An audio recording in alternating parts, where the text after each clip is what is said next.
Bien, alors 50 ans de physique des deux infinis en Normandie, et je me permettrai de remonter un peu plus que 50 ans. Voilà, je remonte à la fondation du LPC Caen. Donc tout démarre avec la venue du professeur Maurice Scherrer à Caen. Il est nommé titulaire de la chaire de physique de l'université. Il crée le laboratoire de physique corpusculaire et consacre les recherches de ce laboratoire à l'étude du rayonnement cosmique. Pourquoi le rayonnement cosmique? Eh bien, à l'époque, il n'y a pas d'accélérateur de particules. Et le rayonnement cosmique et les gerbes atmosphériques induites par ce rayonnement cosmique sont les seules sources de particules de très haute énergie, avec lesquelles on peut étudier les réactions nucléaires. La physique nucléaire et la physique des particules sont des disciplines naissantes, en pleine effervescence. La radioactivité est le domaine des chimistes. Alors pourquoi corpusculaire? Eh bien, dans ces années, on parle plutôt de corpuscules que de particules, d'où le nom laboratoire de physique corpusculaire. Et je signale que le laboratoire, le LPC, est un des plus anciens laboratoires de l'IN2P3, puisqu'il voit le jour quasiment 25 ans avant la constitution de l'IN2P3, de l'Institut. La période de développement, alors c'est une constante du laboratoire. Il s'est toujours engagé ou investi dans des collaborations pour deux raisons. C'est une façon d'acquérir de nouvelles compétences sur le plan scientifique, sur le plan technique. Et c'est également une façon de bénéficier d'équipements expérimentaux dont ne dispose pas le laboratoire. Alors, la première collaboration a été faite avec le laboratoire du professeur Louis Leprince-Ringuet au Collège de France. Leprince-Ringuet étudiait le rayonnement cosmique en altitude. Il avait créé le laboratoire des cosmiques au col du Midi, dans le massif du Mont Blanc. Et donc, les physiciens du laboratoire sont allés à plusieurs reprises faire des séjours dans ce laboratoire pour apprendre le fonctionnement d'une chambre de Wilson de façon à la reproduire et faire leurs propres expériences à Caen. Alors vous avez deux photos, celle du haut c'est le laboratoire des cosmiques et celle du bas c'est un physicien qui est sur la benne de service qui permettait de monter les matériaux de construction pour la construction du laboratoire. Alors, il servait également de moyen de locomotion pour les physiciens et au dire des anciens, la traversée était très impressionnante.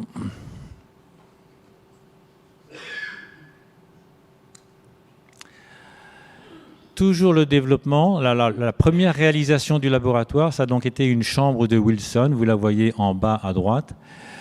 Une chambre de Wilson, c'est une chambre à brouillard dans laquelle les particules, on voit la trajectoire des particules. Et cette chambre est plongée dans un champ magnétique de façon à courber la trajectoire des particules et à pouvoir les identifier. Alors ce que vous voyez, c'est le support des bobines magnétiques qui créent le champ dans lequel est plongée la chambre de Wilson. En haut, c'est un cliché que l'on pouvait obtenir avec un tel dispositif. Alors, ce développement se fait dans des conditions plutôt difficiles. C'est la période d'après-guerre.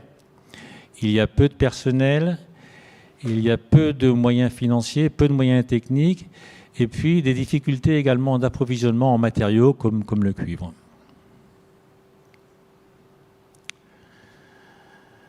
Alors, c'est la période de reconstruction. L'université a été détruite pendant la guerre.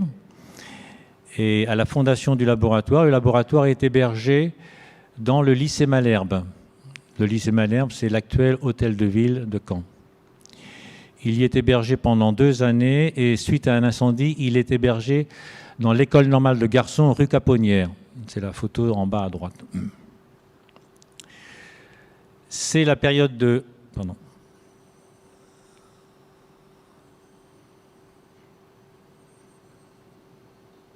Ah, excusez-moi.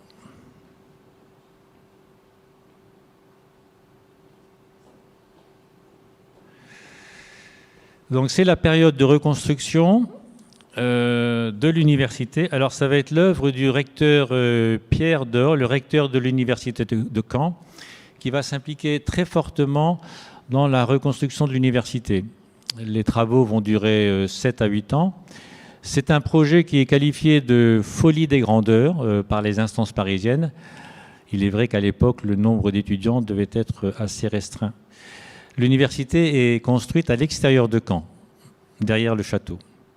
Les premiers étudiants sont accueillis en 54-55 et le LPC occupe ces nouveaux locaux en 57. C'est la flèche que vous pouvez voir sur la photographie. C'est au 2e étage de cette aile.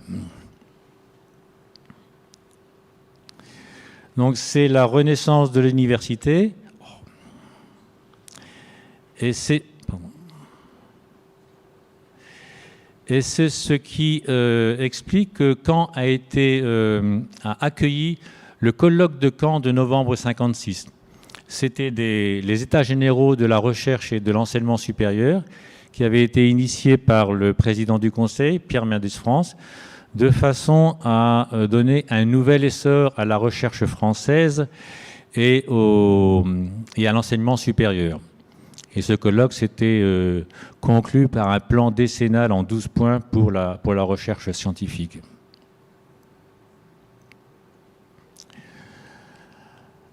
Des sources extraterrestres aux accélérateurs. Alors les études, les recherches du laboratoire ont porté sur la diffusion des muons sur les noyaux.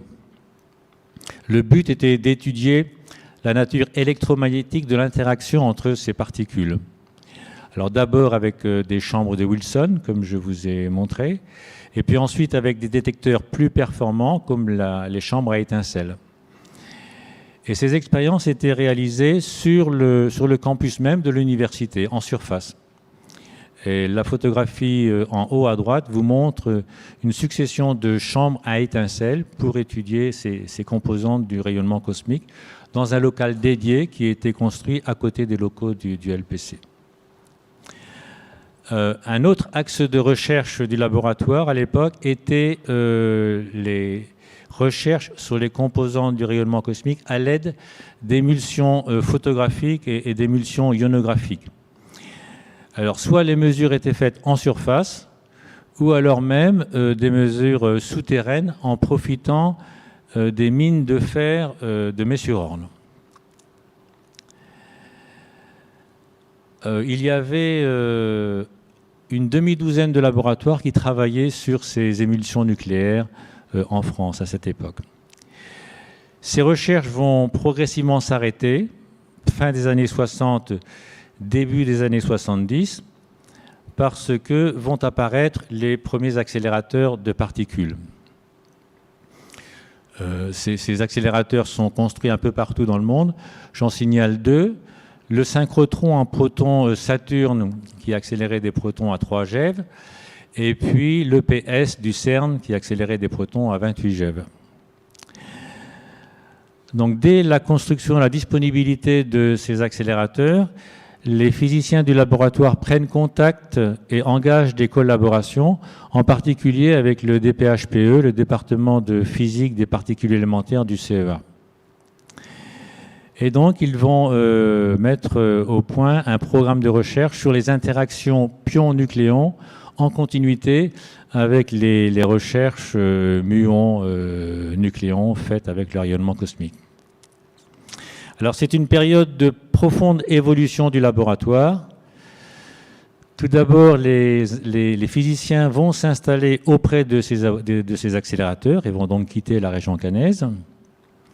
Le laboratoire est en quelque sorte une base arrière où sont construits les détecteurs et l'électronique associée, avec comme conséquence de nombreuses missions sur site de la part des ingénieurs techniciens et également des enseignants-chercheurs pour les calibrations et les prises de données.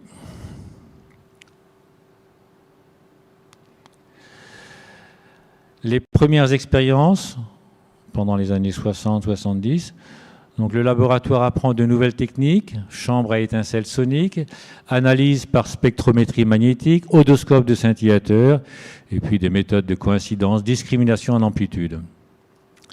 La conversion des recherches auprès des accélérateurs se fait assez rapidement, puisque les premières thèses qui sont soutenues le sont en 65, sur les diffusions pions-nucléons et sur l'étude des résonances baryoniques. Alors vous avez un exemple en haut à droite d'une chambre à étincelles qui est située derrière un aimant. Et puis en bas, ce n'est pas une salle d'acquisition, c'est ce qu'on appelait casemate d'électronique. Pas de camac, pas d'informatique. Ce sont des conditions assez rustiques. C'est au plus près des lignes de faisceau, sous les poutres de béton, dans le hall expérimental.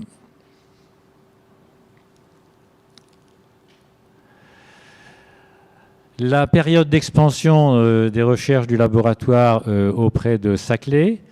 Alors, le laboratoire acquiert une certaine expertise dans ce domaine de la physique des particules auprès des accélérateurs. Et il engage une forte collaboration avec une équipe associée du CNRS qui était implantée à Saclay, l'équipe de Lazar Gozal. Et avec cette équipe, ils vont mettre en œuvre 2 dispositifs pérennes auprès de Saturne, donc ligne de faisceau, air expérimental et casemate électronique. Et ces physiciens se regroupent en deux équipes, un groupe neutron et un groupe deuton. Donc le groupe neutron met au point la fabrication d'un faisceau de neutrons par cassure des deutons sur une cible de beryllium. C'était une idée de François Lefebvre en 1967. C'est le principe qui est retenu par NFS Hoganil. Et cette équipe étudiait exclusivement les réactions induites par neutrons sur protons, nucléon-nucléon. Alors que le groupe deuton utilisait un spectromètre magnétique à double focalisation à l'aide de faisceaux de deutons, d'alpha, de tritium, obtenus par cassure de faisceaux d'alpha. Identification de noyaux légers, réaction d'échange de charge et diffusion élastique.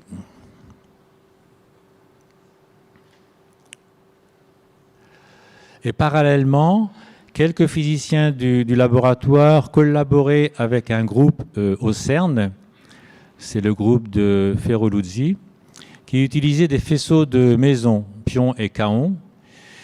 Et les études ont principalement porté sur les sections efficaces de diffusion K-nucléon, dans le but d'étudier l'interaction forte entre ces hadrons. Alors on voit sur les images que les expériences se complexifient. En plus des spectromètres magnétiques scintillateurs, on voit apparaître les chambres multifiles, les chambres proportionnelles multifiles de George Charpak, qui ont bouleversé la physique des particules. Apparition également de détecteurs Cherenkov, et puis informatique et camac. Donc là, vous voyez le dispositif qui devient de plus en plus important. Et puis là, on peut parler véritablement de salle d'acquisition. On n'est plus en présence d'une casemate d'électronique.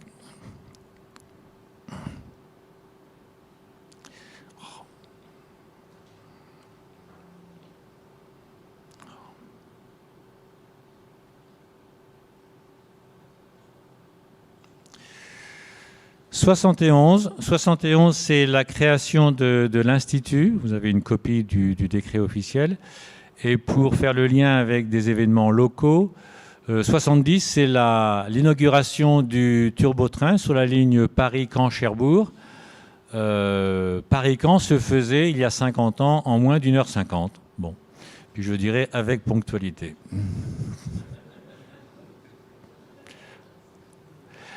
L'effet marquant. Le professeur Maurice Scherrer prend sa retraite en 72. C'est le professeur François Lefebvre qui assure l'intérim et qui est nommé en 73. Alors, je n'ai pas parlé d'effectifs. Bien, dans ces années, l'effectif du laboratoire en personnel permanent est de 28 personnes, 16 physiciens et 12 ingénieurs, techniciens administratifs, avec une parité à peu près respectée entre l'université et le CNRS. Le laboratoire est intégré à l'UR des sciences de l'université en 1975. Auparavant, il était rattaché à une université hétéroclite. Ça lui permet de proposer une option de physique nucléaire au DEA et ainsi de pouvoir recruter des doctorants. C'est en 1977 que le laboratoire devient laboratoire associé à l'IN2P3, LA34. Et à cette époque, il a 3 tutelles, qu'il a toujours d'ailleurs, IN2P3 CNRS, l'université et l'école d'ingénieurs, l'ENSICAN.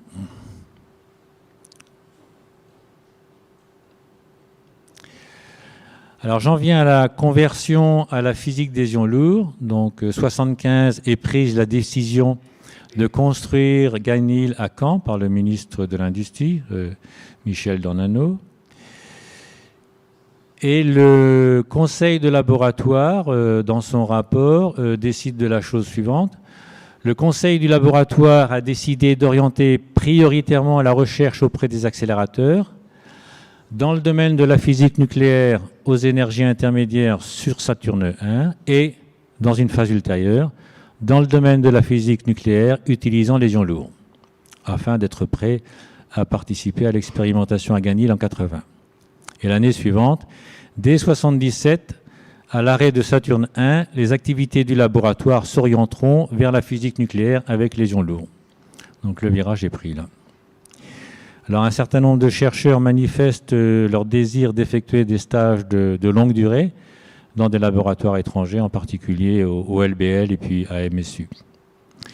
Et puis le labo est contacté de façon à participer à l'organisation de la conférence européenne de physique des ions lourds en septembre 1976, qui se tient à Caen.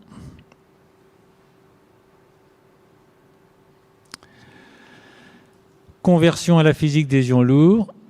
Alors, à l'arrêt de Saturne, 2 choix pour les chercheurs.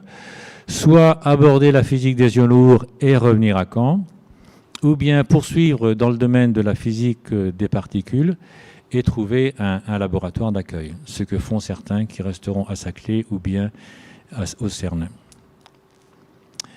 Et le laboratoire contacte des équipes à l'IPN d'Orsay afin de s'initier à la physique des ions lourds, en particulier auprès du CEV Alice. Alors c'est l'occasion d'apprendre de nouvelles techniques, les détecteurs silicium, les nouvelles acquisitions de données. Et puis le laboratoire va participer rapidement à la construction d'un détecteur pour le plan focal du spectromètre d'Alice. Vous avez ce détecteur sur la photo en haut à droite et puis le spectromètre d'Alice en bas. Alors l'expérience de la physique des particules fait que le laboratoire va proposer la construction de détecteurs de grande surface. En effet, avec les particules de haute énergie, au cours d'une réaction nucléaire, tous les produits de réaction sont émis à l'avant, sont très fortement focalisés à l'avant. Tandis qu'avec les ions lourds et leur faible énergie, tous les produits de réaction sont émis dans 4 pi, dans tout l'espace. Et à l'époque, les détecteurs utilisés en physique nucléaire étaient de petites dimensions. Donc le nombre d'événements détectés était assez restreint. Et le laboratoire propose la construction de détecteurs de grande dimension. Alors cette conversion aux ions lourds se fait assez rapidement, puisque vous voyez la première thèse soutenue, et elle est en 1979.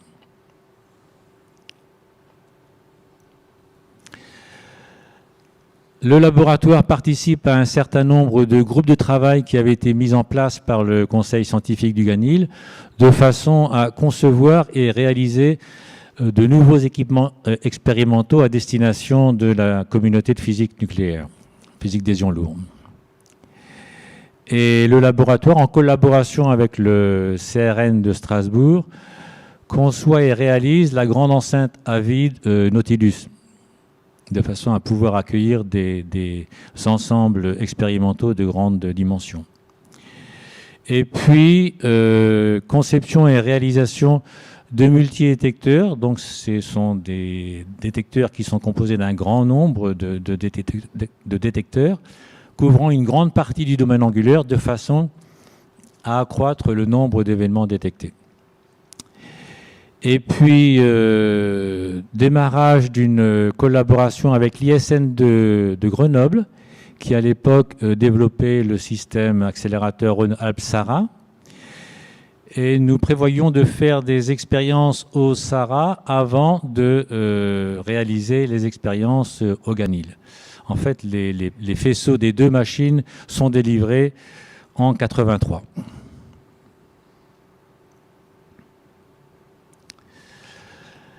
Alors, le principal sujet de recherche du laboratoire pendant les années 80, 85, 90, ça va être l'étude des mécanismes de réaction dans les collisions entre ions lourds et à l'aide des multi-étecteurs. Le laboratoire construit un multi-étecteur appelé DELF. Donc, ce sont des chambres, vous en avez un exemple en haut à droite sur la photo. Ce sont des chambres à localisation et chambres d'ionisation. 18 chambres qui permettent la détection des fragments lourds. En collaboration, le laboratoire avait participé à la construction de l'odoscope, c'est la figure en bas à droite, un odoscope de scintillateur plastique de façon à détecter les produits légers, rapides émis dans les angles avant. Et puis avec d'autres détecteurs, XYZT qui avait été construit par le CRN Strasbourg, et puis le tonneau construit par Jean Peter à Auganil, eh bien, il y a eu un grand nombre de campagnes d'expérience auprès du Ganil avec l'ensemble de tous ces détecteurs dans l'enceinte Nautilus. 700 voies d'électronique, c'était quelque chose qui était considérable pour l'époque. Adoption d'un nouveau standard d'acquisition et puis une électronique d'acquisition dédiée qui restait sur place installée.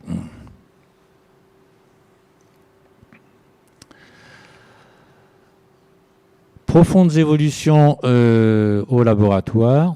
Donc, dans les années 80, les recherches effectuées étaient principalement monoculture, l'étude des mécanismes de réaction. Fin des années 80, années 90, sont recrutés plusieurs chercheurs sur de nouvelles thématiques.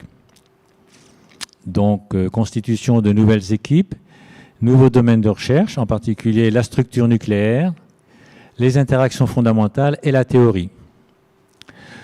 Ces programmes de recherche sont menés au sein de collaborations internationales pour la plupart. Et puis les services techniques et administratifs s'étoffent et le laboratoire acquiert une expertise technique qui est reconnue dans un certain nombre de domaines. L'accueil de personnel non permanent est de plus en plus important, que ce soit stagiaires, doctorats, visiteurs étrangers. Et donc, il faut penser à de nouveaux locaux. Le laboratoire quitte l'université en 86 et occupe des locaux sur le campus 2, en face du Ganil. Alors, c'est la photo en haut à droite, là. Au milieu, c'est le même laboratoire avec une première extension en 92, des bureaux et une salle de réunion.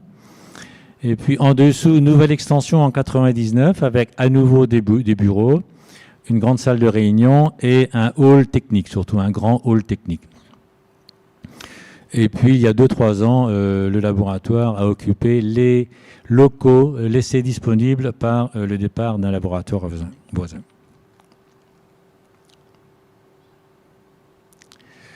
Quelques faits locaux en Normandie à cette époque.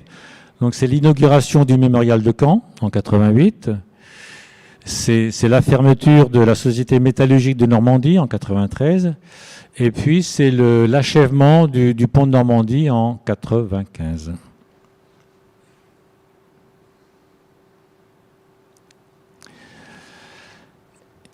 Quelles sont les évolutions récentes du laboratoire depuis 10-15 ans?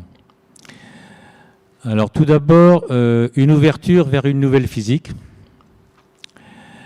apporter des réponses aux demandes sociétales, et puis de façon générale, c'est une expansion à l'international. Alors dans le domaine des particules et des interactions fondamentales, eh bien, c'est une recherche au-delà du modèle standard. Le modèle standard des particules explique beaucoup de résultats avec une grande précision, mais il n'explique pas tout.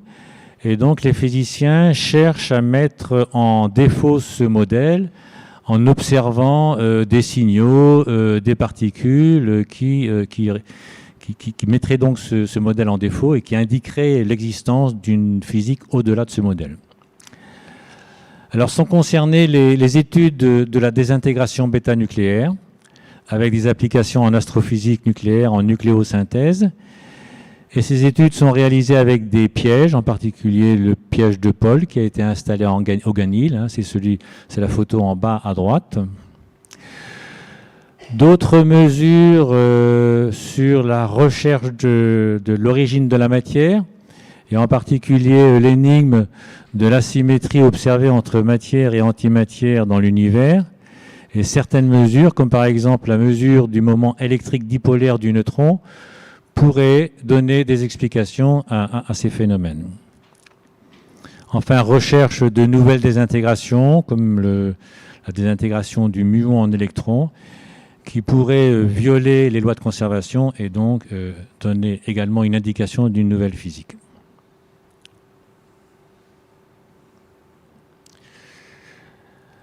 En ce qui concerne les demandes sociétales, le laboratoire contribue dans 2 domaines. Ce sont les applications des sciences nucléaires. D'une part, dans le domaine de la santé, en aidant à un meilleur traitement des cancers, et ce, en liaison avec les centres de traitement. Mise au point de dosimétrie et de monitoring de faisceaux de traitement performants. Mesures de section efficace, c'est-à-dire des données nucléaires de base pour modéliser, pour comprendre le traitement par hadrothérapie. Et puis l'étude des effets cliniques des traitements de radiothérapie en collaboration avec le centre François Blackless et le centre de protonthérapie Cyclade. Dans le domaine de l'aval du cycle électronucléaire, c'est l'étude de la physique expérimentale des réacteurs rapides sous-critiques pilotés par accélérateurs, des accélérateurs de protons de haute intensité. Le but étant d'incinérer les déchets radiotoxiques de l'industrie électronucléaire en les soumettant à des flux intenses de neutrons. Et autre thématique, la mesure de données nucléaires qui se feront sur l'installation NFS pour la simulation des réacteurs et puis pour les processus de transmutation.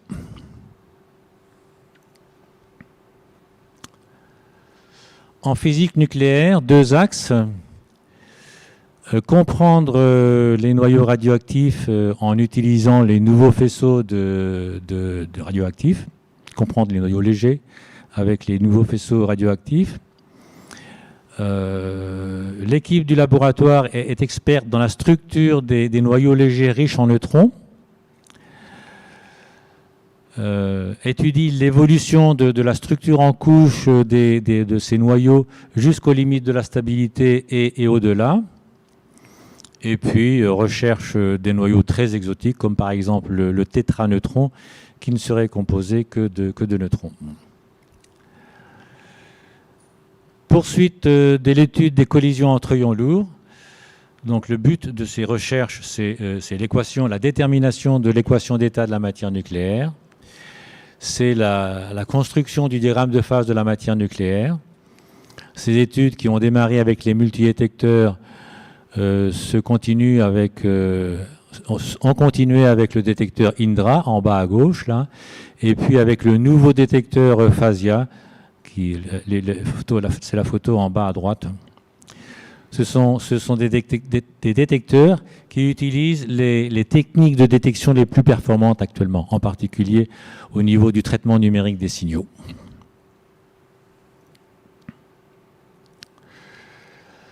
Retour vers les sources extraterrestres, et c'est un peu un retour aux sources pour le laboratoire. Les astroparticules et les multimessagers.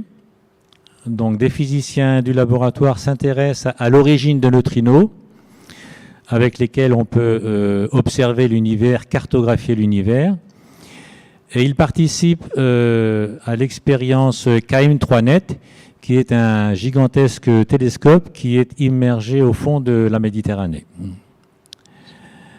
Et d'autres physiciens s'intéressent aux ondes gravitationnelles qui ont été prédites par la théorie de la relativité générale il y a plus d'un siècle et qui viennent d'être observées.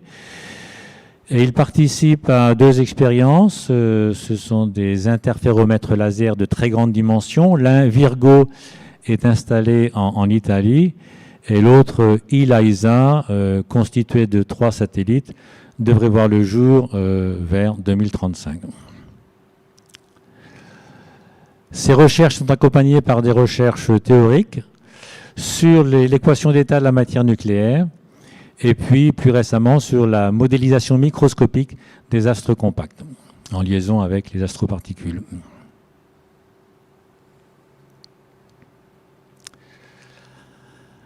« 2021 et au-delà, toutes les recherches que je viens de vous présenter sont menées aujourd'hui par une centaine d'agents, donc appartenant au CNRS, à l'école d'ingénieurs et à l'université. Les collaborations sont internationales et les expériences sont réalisées un peu partout dans le monde. Et je dirais sur Terre, dans la mer et puis bientôt dans l'espace. Une mission importante du laboratoire est la formation par la recherche. Donc de nombreux docteurs ont été formés au laboratoire depuis 70 ans. Le laboratoire bénéficie d'un environnement local performant. Ganil, Arcade, l'université, l'école d'ingénieurs, et puis ce projet de super campus sur le plateau Nord, Epopéa. Et puis je dirais les projets se complexifient, les financements deviennent élevés, importants, mais les retombées potentielles considérables dans le domaine des applications et des connaissances. Voilà, je vous remercie de votre attention.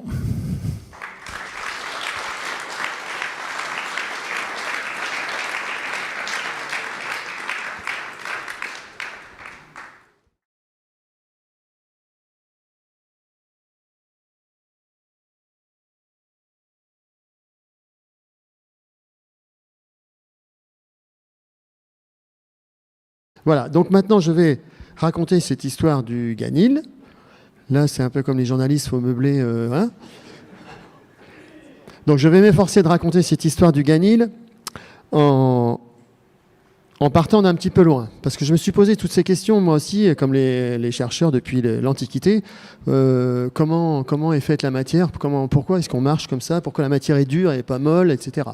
Ça doit être là. C'est pas ça.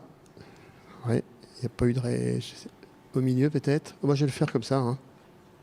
Je vais le faire comme ça. Voilà. Là, je ne remonte pas à l'Antiquité, uniquement Napoléon. Donc, Napoléon, il est venu à Ouistreham en 1811. Il a passé une soirée et puis il a dit faut construire un canal là, entre Caen et la mer pour améliorer le trafic maritime. Ils ont construit un canal. Et le canal, il va bien nous servir, vous allez voir. Donc, je vais remonter maintenant un peu plus près que Napoléon. En 1972, c'est à peu près là où on commençait à discuter du Ganil. C'était quoi la situation? Regardez à Caen, en 1972, on voit le CHU qui est en construction, le périphérique n'est pas terminé. Le Ganil qui est dessiné un petit peu en rouge, si jamais on a la chance de l'avoir, c'est là qu'on va le construire, donc en plein milieu des champs. En face, il y a l'IUT. La situation de l'époque, c'était Georges Pompidou qui a été président de la République. Les Américains s'enlisaient dans la guerre du Vietnam. Donc John Lennon, qui venait de se séparer des Beatles, avait vraiment une autoroute devant lui pour chanter des chansons, Imagine, des chansons autour de la paix, évidemment. Oui, Power to the People, c'était l'époque où on donnait le pouvoir au peuple. PowerPoint, c'est pas tout à fait la même chose. Voilà. Ouais. Donc quand je suis arrivé, début 78, ben voilà, c'était un champ, c'est comme ça que j'ai vu. Donc il y avait quoi? Il y avait le bâtiment où il y a des bureaux administratifs et quelques labos techniques. À la fin de 78, déjà, les fondations de l'accélérateur se construisaient, vous voyez. En 83, les salles d'expérience, alors est-ce que je peux... Oui, voilà, l'accélérateur est là. En 83, le bâtiment des salles d'expérience se construit. En 94, c'est à peu près la même chose, sauf qu'il y a des bâtiments en plus. Il y a aussi le bâtiment Cicéron qui s'est construit. Il y a des gens de Cicéron qui sont là, je les vois. Oui. Et quelle est la situation maintenant en 2021 ? Regardez, le plateau nord, en fait, c'est vraiment un pôle de matière grise incroyable dans le domaine de la physique. Le Ganil et le LPC qui sont moteurs autour de ça. Qu'est-ce qu'on retrouve ? On retrouve le laboratoire CIMAP qui travaille sur la physique des matériaux, qui sont éclatés d'ailleurs sur deux labos. Un labo qui utilise les faisceaux du Ganil et un labo qui est près de l'école d'ingénieurs. Un laboratoire dédié à la radiobiologie. Ça vient tout juste de se construire. C'est un laboratoire qui fait qui guérit des malades avec des ions de carbone. Donc un laboratoire qui guérit des gens. Le laboratoire Cicéron qui fait de l'imagerie médicale du cerveau. Le LPC Caen que Jean-Claude vient de nous décrire, qui était là avant lui. Hein. Bravo. L'ENSI Caen, l'école d'ingénieurs, avec son option physique nucléaire. Et enfin l'IUT avec son option mesure physique. Donc le plateau nord de Caen, il est reconnu en tant que tel comme étant un plateau riche, très riche, au niveau de recherche, et notamment autour de la physique nucléaire. Reconnu en France, mais au niveau aussi international. Qui l'eût cru, hein, en 78 ? Alors, pour comprendre la genèse de tout ça, on va essayer de remonter avec quelques repères autour de la physique nucléaire. Comment on en est arrivé là ? Tenez-vous bien. Donc, là, on va parler de Lavoisier, un grand chimiste, qui a découvert la composition de l'air et de l'eau. Il a même donné le nom à l'oxygène. C'est lui qui a trouvé ça. Le pauvre Lavoisier, il s'appelait Antoine de Lavoisier. Et en 1794, sous la Terreur, il ne fallait pas s'appeler de Lavoisier. Donc il a été jugé le matin, guillotiné l'après-midi. Et dès le lendemain, ces bourreaux ont dit « Je crois qu'on a fait une bêtise. » Ben oui. 100 ans plus tard, Mendeleïev, lui, le chimiste russe, a eu l'idée de classer les éléments connus sur la Terre, les éléments stables, dans un tableau qu'on appelle un tableau de Mendeleïev. Et dans ce tableau, il y a des trous. Et Mendeleïev, il a dit, moi je crois qu'il y a des éléments qui existent, mais je ne suis pas capable de le prouver. En tout cas, je pense qu'ils existent. Et en 2018, vous regardez, tous ces trous ont été comblés, et ces noyaux, enfin ces éléments stables sur Terre ont été trouvés, notamment par des collaborations internationales. C'est pour ça qu'il y a des drapeaux, des multiples drapeaux sur les éléments. Donc Mendeleïev ne s'était pas trompé. Fin 19e siècle, on arrive dans l'ère du rayonnement. On avait la chance que la photo existait à cette époque-là. Donc Röntgen a trouvé l'existence des rayons X, donc on pouvait faire des radios avec ça. Henri Becquerel, lui, un peu par hasard, il avait mis des sels d'uranium dans un tiroir, une plaque photo qui traînait sur son bureau. Puis un jour, il a vu que la plaque photo était révélée. Donc il s'est dit, c'est bizarre, il y a du rayonnement, c'est pas de la matière ça. Voilà, les travaux de Pierre et Marie Curie ont conforté toutes ces théories, comme quoi il y avait bien du rayonnement. On en est arrivé ensuite, au début du XXe siècle, à l'ère de la physique. John Thomson, lui, il a découvert l'électron. Et Jean Perrin, grand physicien français, il s'est dit, voyons, la matière, ça doit être constitué, oui, alors, il y a des électrons, il doit y avoir quelque chose autour ou à l'intérieur, on ne sait pas trop. Il doit y avoir comme une espèce de boule, quelque chose comme ça, un modèle planétaire un peu, avec des choses qui tournent. Et c'est Rutherford qui, lui, il a mis en évidence l'existence du noyau de l'atome, quelque chose de très petit. Comment ? En fait, avec des rayonnements, il a fait traverser de la matière avec des rayons, puis il a vu qu'il y a des rayons qui traversaient, puis d'autres pas. Il dit, mais alors la matière, il y a du vide là-dedans, c'est bizarre. Donc en fait, lui, il a découvert le noyau. Et en plus, il a découvert que dans le noyau, il y avait des protons. C'était un petit peu normal qu'il y ait des protons parce qu'il fallait équilibrer la charge des électrons qu'il y avait autour. Donc le noyau était bien neutre électriquement, tout le monde était content. Et dans les années 30, c'est l'anglais Chadwick qui, lui, a découvert qu'en plus des protons, il y avait des neutrons dans le noyau. Et donc voilà, dans les années 30, voilà le modèle de l'atome tel qu'on le connaît. C'est donc là, c'est l'exemple d'un atome de carbone, donc qui est constitué, on l'appelle le carbone 12. Pourquoi ? Parce que le 12, c'est la somme des 6 protons et des 6 neutrons. Donc en fait, le noyau est constitué de 6 protons, de 6 neutrons. Et évidemment, il y a 6 électrons qui tournent autour, puisqu'il y a 6 protons. Et après, la taille du noyau. Alors là, c'est quelque chose d'incroyable. La taille du noyau, 10-15 mètres, alors que la taille de l'atome, 10-10 mètres. Si on ramène le noyau à un petit poids, et que je pose le petit poids au château de Caen, qui est à 1 km du dôme d'ici là, eh bien, le petit poids, il va être posé au château de Caen, et le premier électron, il va être ici dans la salle. Alors ça veut dire que la matière, elle est faite que de vide. Eh oui.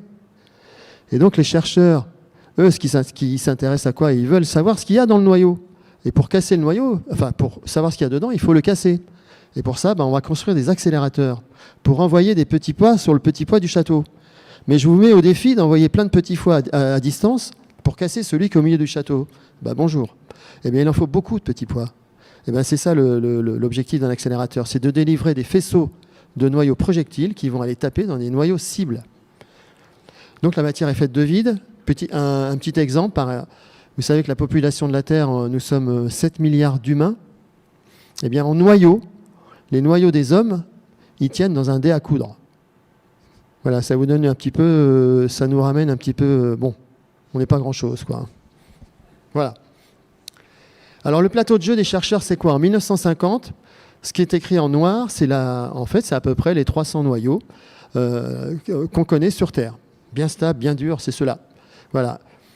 Et on suppose qu'il en existe 7000 à peu près, dits exotiques. C'est des noyaux loin de la stabilité, qui ont un nombre de protons ou un nombre de neutrons excédent ou alors en moins. Déjà en 1950, on a découvert à peu près, je ne me souviens jamais du chiffre, à peu près 500, 400 noyaux exotiques, loin de la stabilité. Dorénavant, on en est quand même à avoir découvert, sur les 7000, on en a découvert quasiment la moitié, à peu près 3-4 000, hein, c'est quelque chose dans ce genre-là. Et donc, vous voyez, toute la zone grisée qui reste, c'est ce qui reste à découvrir. Le Ganil, il se positionne bien pour ça, et Spiral 2, le nouvel accélérateur, bien entendu, qui va se positionner pour ça. Mais avant d'arriver à l'histoire du Ganil, le Ganil est intimement lié au CEA et au CNRS. Le CNRS, on a vu, les instituts. Le CEA, c'est Commissariat à l'énergie atomique, pour ceux qui ne savent pas. Comment c'est arrivé tout ça? Le CNRS, il a été créé en 1939, juste au moment de la déclaration de la guerre, par 4 chercheurs physiciens, plutôt chimistes au départ. Il s'appelait d'ailleurs, le CNRS, il existait un petit peu avant, ça s'appelait la Caisse nationale des sciences. Bon, voilà, c'est pour la petite histoire. Et nos 4 chercheurs, composés de Henri Laugier, qui était ministre sous le Front populaire, Jean Zay, qui était aussi ministre sous le Front populaire, Jean Perrin, qui lui était un grand physicien bien connu, qui a construit le Palais de la Découverte, en l'occurrence, et il y avait Irène Joliot-Curie, la fille de sa mère. Et on va en parler un petit peu plus tard. Ces 4 chercheurs-là, ils ont une couleur, vous voyez, Front populaire, pour les deux, pour Jean Zay et Henri Laugier. Hélène, qui aussi a approché de très près le Parti communiste, donc ils venaient du Front populaire. Donc c'était quand même très marqué, ils étaient très engagés à l'époque. C'est pour ça que j'ai un petit code couleur où les gens du CNRS, je les écris en rouge. Ils ne sont pas tous comme ça, mais donc pour s'y retrouver, ils sont rouges. Et bon, le CEA, c'est pas franchement rouge, donc je les ai mis en bleu. Voilà. C'est uniquement pour qu'on s'y retrouve. Hein. Voilà. Donc le CEA, lui, il a été créé en 1945. Non pas sur ordonnance. Et là, c'était contextuel. C'était après la guerre. On y reviendra tout à l'heure. Et le CEA, il fallait nommer des chefs tout de suite. Il fallait nommer un haut commissaire, parce que ça s'appelle un commissariat, donc c'est un haut commissaire. Et c'était Frédéric Joliot, le mari d'Irène Joliot-Curie. Donc Irène, elle a créé le CNRS, et Frédéric, son mari, il est chef du CEA. Raoul Dautry, lui, est administrateur général. Raoul Dautry, il a fait un acte de résistance pendant la guerre. Il a réussi à détourner l'eau lourde de Norvège pour aller la planquer en Angleterre pour que l'ennemi ne tombe pas dessus. Pour ça, il a eu des obsèques nationales. C'est pour ça que je vais m'arrêter sur l'histoire des Joliot-Curie. Parce que quand même, c'est une famille qui mérite d'être précisée, d'être détaillée. Pierre et Marie Curie, vous voyez sur la gauche, ils ont eu 2 filles. Ève, qui est devenue journaliste, et Irène Joliot-Curie. Irène, cette fameuse Irène. Irène s'est mariée à Frédéric Joliot. C'est pour ça qu'on l'appelle Irène Joliot-Curie. Ils ont eu 2 enfants, Pierre Joliot-Curie et Hélène Joliot-Curie. Jusque-là, vous suivez? Vous voyez que Irène a créé le CNRS, Frédéric Joliot, le CEA. Pas mal quand même, hein, pour la même famille, bien. Hein. Et on verra plus tard que Hélène, leur fille, elle a quand même créé l'Institut de physique nucléaire d'Orsay. Rien que ça. Oui. En parallèle à ça, il y avait un chercheur, Paul Langevin, qui travaillait à l'Institut du radium avec Pierre et Marie Curie, qui lui a eu un fils. Alors tous les gens qui sont nommés là, à l'exception de Ève, c'est tous des grands physiciens. Hein, voilà. Donc ils ont eu un fils, André, qui lui aussi a eu un autre fils, Michel Langevin, qui s'est marié avec Hélène. Prenez des notes, hein, il y aura une interro. Hein. Ouais. Michel Langevin s'est marié avec Hélène. Alors, figurez-vous que moi je les ai vus au Ganil. Ils sont venus au Ganil. Hélène Langevin est venue au Ganil, et Michel Langevin, non seulement il est venu au Ganil, mais il a fait des expériences au Ganil et il a été vraiment moteur dans l'orientation que va prendre le Ganil. On en parlera un tout petit peu plus tard. Et ça, c'est très important. On raconte des choses pas très sympas entre Marie Curie et Paul Langevin, comme quoi ils auraient pu avoir une liaison, etc. C'est pas gentil du tout, parce qu'en fait, c'était surtout, je crois que c'était un coup monté pour empêcher Marie Curie d'avoir le prix Nobel à l'époque. Voilà, c'était purement, simplement, probablement ça. La pointe de l'Arc-Ouest, j'ai noté ça, pourquoi? Parce que tous ces gens-là, y compris Paul Langevin, ils prenaient des vacances quand même. Et au mois d'août, et ça c'est Hélène Langevin qui a raconté ça en janvier dernier dans une visio qui était passionnante. Et Hélène racontait ses souvenirs de vacances avec ses parents. Et donc on voit des photos de son père qui pêche devant Paimpol, là, à la pointe de l'Arc-Ouest.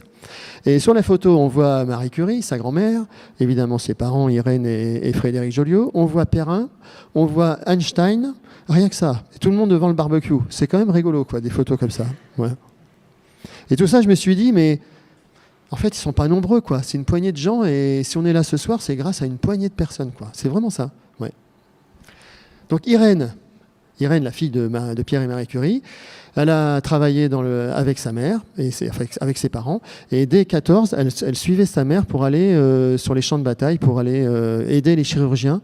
Donc avec les rayons X, ils arrivaient à faire des radiographies en temps réel, et évidemment pour les chirurgiens, c'était grandiose. Elle a eu le prix Nobel de chimie, comme sa mère, les 2 premières femmes qui ont eu un prix Nobel, quand même, la mère et la fille. Incroyable, quoi. Elle a créé le CNRS en 1939, et Frédéric Joliot, lui, sera directeur du CNRS de 1944 à 1946. Pourquoi? Parce que la pauvre Irène, eh bien, sa maman était juive, et en 1939, pas bon du tout ça. Donc elle a réussi à se cacher pendant la durée de la guerre dans le centre de la France. Frédéric Joliot, lui, il a gardé les clés de la maison. Par chance, on l'a laissé tranquille. En même temps, il n'y avait plus personne. Hein. Tous les savants étaient partis dans les pays anglo-saxons, soit à Los Alamos aux États-Unis, ou alors en Angleterre. Et donc, lui, il a gardé tant bien que mal les clés du CNRS. On peut imaginer que peut-être que l'occupant voulait le garder sous la main. En tout cas, ils n'ont pas eu besoin de lui. C'était très bien, c'était mieux comme ça. Et après la guerre, eh bien, Irène est revenue. Et c'est tant mieux. Et là, pendant la guerre, là, il y a quand même des choses, il y a des miracles qui se passent. Pendant la guerre, eh bien, figurez-vous qu'il y a eu les 4 Beatles qui sont nés à Liverpool sous les bombardements. Le fait qu'ils soient toujours vivants, qu'ils soient nés, qu'ils se soient rencontrés, c'est magique. Ça a conditionné les années 60. C'est purement et simplement incroyable. Voilà. En 1944, De Gaulle, il a été, vous savez que à partir de 1943, il y avait le Conseil national de la résistance qui réfléchissait non seulement, il disait qu'il fallait gagner la guerre, mais il disait, mais oui, mais dès le lendemain, il faut organiser le pays. Hein. Donc il réfléchissait à plus que ça. Et c'était Jean Moulin, etc. D'accord. Et De Gaulle, donc, on l'a convaincu que, comme les Américains étaient en train de fabriquer la bombe à Los Alamos, on l'a convaincu qu'il fallait que le pays se dote d'un institut qui gère le nucléaire en France. Et c'est ce qui a donné naissance au CEA dès 1945. On pouvait penser qu'ils avaient autre chose à faire, hein, quand même, reconstruire le pays, etc. Ben non, et c'est très bien. Dès le début, ils ont dit on va travailler, on va avoir un institut d'excellence pour travailler sur les matières en matière de nucléaire. Alors je me suis posé la question, qu'est-ce que voulait dire commissariat? C'est un drôle de nom quand même. Hein. Bon, commissariat, il y en a 5 en France. Il y a un commissariat maritime, militaire, commissariat de police, on connaît, hein, aux réfugiés, ça c'est bien, hein, à l'énergie, le CEA, et le commissariat, ça vient du nom commissarius, dans le même sens, c'est ça que ça veut dire. Voilà. Mais c'est normal, c'est une mission. Donc le CEA dépend du Premier ministre directement. Donc le Frédéric Joliot, premier haut commissaire, et Raoul Dautry, l'administrateur général. En 1950, là, il s'est passé un truc incroyable.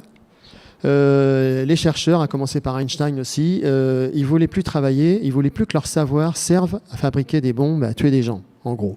Donc, ils ont signé ce qu'on appelle l'appel de Stockholm. Et les Américains, qui regardaient de très près la France, parce que vous savez que les Américains, ils auraient bien voulu gérer la France à la place de De Gaulle. Hein. Ça leur est resté en travers. Et ils restaient toujours, ils avaient un œil sur nous. Et quand ils voyaient que le nucléaire était géré par des communistes, du temps de la guerre froide, vous imaginez bien que les Américains, ça passait pas du tout. Donc ils ont fait pression pour révoquer, c'est un mot gentil, mais ça veut dire purement et simplement virer. Ils ont viré Frédéric Joliot et évidemment sa femme avec.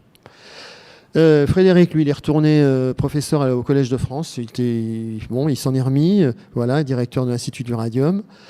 Irène, pas très contente, Irène, mais elle avait une énergie considérable. Elle a obtenu des crédits pour construire le futur centre d'Orsay, qui deviendra l'Institut de physique nucléaire d'Orsay. Et donc, elle a obtenu des crédits pour construire non pas une machine, mais 3 machines. 3 accélérateurs. Alors, quand même, c'est pas rien quand même. Donc elle a construit, elle a demandé, elle les a eu ces crédits hein, pour avoir un synchrocyclotron, l'accélérateur Alice et l'accélérateur Tandem. Voilà. Et là, on en arrive à l'histoire du Ganil. C'est quoi la situation donc aux années 50 au CEA à Saclay? Ils sont en train de travailler sur la pile Zoé, le premier démonstrateur d'une centrale nucléaire. Sur le centre de Saclay même, ils construisent des réacteurs expérimentaux et des accélérateurs, dont Saturne, dont a parlé Jean-Claude. Voilà. Côté Orsay, c'est à 5 km tout ça, hein, Orsay et Saclay. Hein. L'IPN d'Orsay, l'IPNO, construit ces 3 accélérateurs. Voilà. Et bon, c'est bien, ok. En gros, si on voulait faire une expérience à Saclay, c'était mieux d'être CEA quand même. C'était plus facile. Et si on voulait faire une expérience à Orsay, c'était plus facile de travailler là-bas et d'être CNRS. C'était un peu la situation. Je caricature, mais c'était un peu ça. Voilà. Et une expérience, ça consiste en quoi? Et ça consistait en quoi? Et ça consiste toujours en quoi? En fait, on a des accélérateurs qui accélèrent un faisceau, donc des noyaux, projectiles, qui viennent percuter une cible. Un ordre d'idée, il faut 10 milliards de noyaux. Le faisceau du Ganil, c'est 10 milliards de noyaux par seconde, le projectile. Et à peu près 1 million sur 10 milliards, 1 million de réactions par seconde. C'est l'ordre de grandeur. Mais les chercheurs, ils s'intéressent à un noyau. Enfin, ils ne s'intéressent pas à tous les noyaux. Ils sont à la recherche d'une aiguille dans une botte de foin. Donc en fait, le principe d'une expérience, c'est d'envoyer sur une cible. Derrière la cible, on a des produits de réaction, des collisions, qu'on vient implanter dans un matériau. Et ce matériau va avoir les propriétés d'émettre des rayonnements X, alpha, bêta, gamma.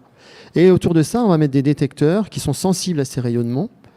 Et avec une électronique adaptée, on va pouvoir mesurer des impulsions électriques et donc remonter le fil de l'histoire et comprendre ce qui s'est passé dans la collision de la cible. C'est comme ça qu'on fait. C'est toujours par des moyens détournés qu'on va aller mesurer, qu'on va aller regarder ce qui s'est passé lors des collisions.